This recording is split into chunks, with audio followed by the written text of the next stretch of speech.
جیسا کہ آپ سب کو پتہ ہے جی کہ آج ہمارا جو تینوں سیٹوں کے اسلام آباد کے الیکشن کے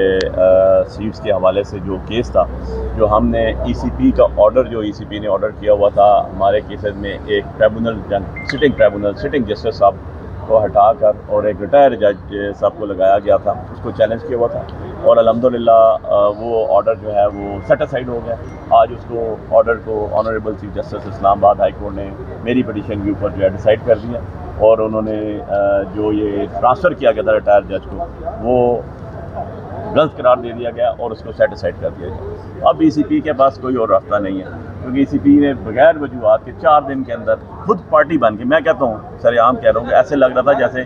ممبر نے خود جا کے اسمبلی میں بیٹھنا ہے ہمیں ہٹا کے یا ہمیں اندر نہ بھیج کے، یا جو بیٹھے ہوئے ہیں ان کے ان کو بہت قریبی رشتہ دار عزیز ہیں، تو ایسے نہیں ہوتا، ہمیشہ لا پریویل کرتا ہے اور لا ہی کو پریویل کرنا چاہیے۔ تو آج یہ ہے کہ ایک بہت بڑا فیصلہ اس لحاظ سے آیا کہ کیونکہ ابھی تک پوری ہم نے ڈیٹیل ججمنٹ نہیں پڑھی، ڈیٹیل آرڈر نہیں آیا، لیکن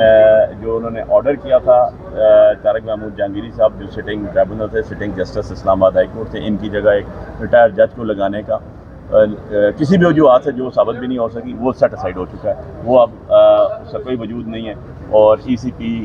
کا جو آرڈر ہے وہ واپس دے مارا گیا ہے ای سی پی کو کہ بھائی آپ نے جو آرڈر کیا وہ 101% غلط آرڈر تھا اور اس کی کوئی پیرامیٹرز نہیں ہیں، اس کی کوئی لیگل چیزیں نہیں ہیں۔ جو دوسری چیز ہم نے الٹرا وائرس چیلنج کی تھی، الٹرا وائرس یہاں تک ابھی ڈیٹیل آرڈر آ جائے گا کہ ان کے پاس جو اختیار تھا وہ کر سکتے ہیں یا نہیں، اس کے اوپر بھی آرڈر آ چکا ہے۔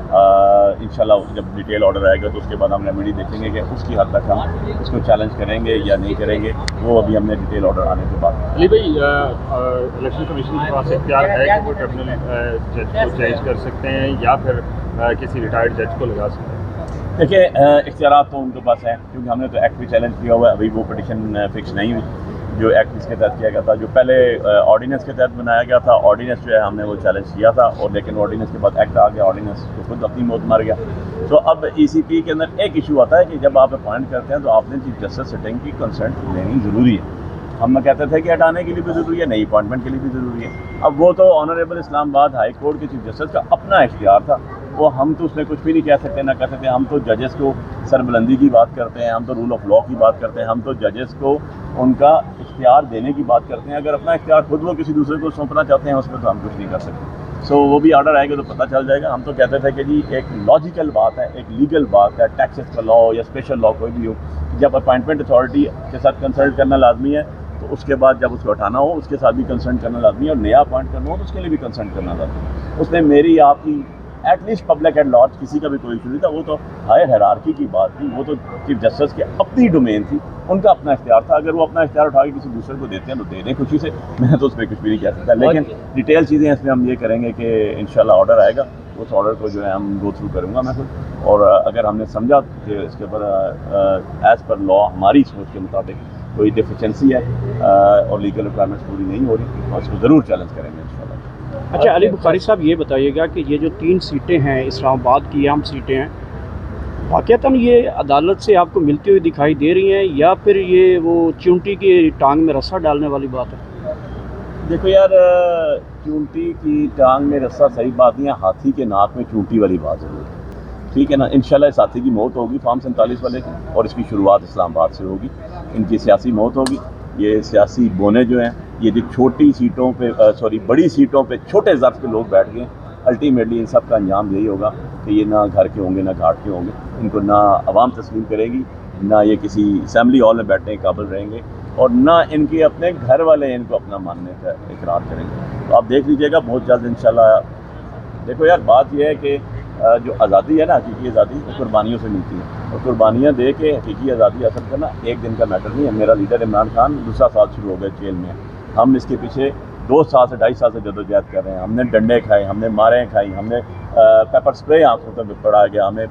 پرچے دیے گئے، ابھی بھی 5 پرچے، ابھی کل کا پرچہ ایک میرے پہ اور دے دیا گیا۔ کیا ہو جاتا ہے اس سے؟ لیکن قربانی تو دینی پڑتی ہے۔ اگر میں کہوں کہ میں قربانی نہیں دوں گا، میں سفر نہیں کروں گا اور حقیقی آزادی آ جائے گی، ایسے نہیں ہوتا۔ ہر چیز کی قیمت ہوتی ہے، اور آزادی کی نعم البدل آزادی کی جو ہے وہ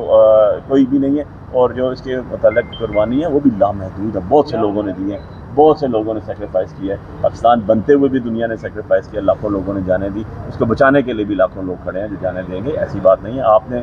اس کرپٹ حکومت کا، اس فارم 47 حکومت کا، اس 2 نمبر حکومت کا، یہ جو ڈاکہ زنی سے آئی حکومت ہے، ان کا جو امینڈمنٹ بل ہے وہ تو دیکھ لیا نا مسودہ، نہ پتہ ہے ڈپٹی پرائم منسٹر کو، نہ پتہ ہے لا منسٹر کو کون سا صحیفہ ہے بھائی، کہاں سے آ گیا یہ. اور اس میں سب سے چیز 3 ایلیمنٹس کیا ہیں اس کے، میں آپ کو کرکس بتا دیتا ہوں. جو میں کل ایک پروگرام میں تھا تو مجھے جمعیت علماء اسلام کے کفایت اللہ صاحب بیٹھے ہوئے تھے میرے ساتھ، ان سے مجھے ملا ہو، اور اس کے اندر نمبر 1 فنڈامنٹل رائٹس کے اوپر قدغن لگائی گئی. آرٹیکل 199، آرٹیکل 8، آرٹیکل 17 جو بنیادی حقوق لوگوں کے ہیں اس کے اوپر ذبح کر دیا گیا. نمبر 2 عدلیہ کے اوپر مکمل جو ہے اس کو جو ہے پابند سلاسل کرنے کے بارے میں بات کی گئی. اس کو ایک سبارڈینیٹ ادارہ بنانے کی بات کی. عدلیہ سبارڈینیٹ ادارہ نہیں ہوتا. عدلیہ از اے بیسک پلر، جو آپ کے کسی بھی اسٹیٹ کے پلر ہوتے ہیں اس میں ایک مقننہ، ایک عدلیہ، ایک انتظامیہ، 3 چیزیں ہوتی ہیں. ٹھیک ہے، یہ 3 چیزیں پلر آف دا اسٹیٹ ہوتی ہیں، وہ ایک دوسرے کے ماتحت نہیں ہوتی. ٹھیک ہے نا، ان کا اپنے پیرامیٹرز ہیں، ان کے اپنے آربٹس ہیں، اس کے اندر وہ کام کرتے ہیں. سو دوسرا قدغن جو لگائی گئی وہ لگائی گئی آپ کی اس کے اوپر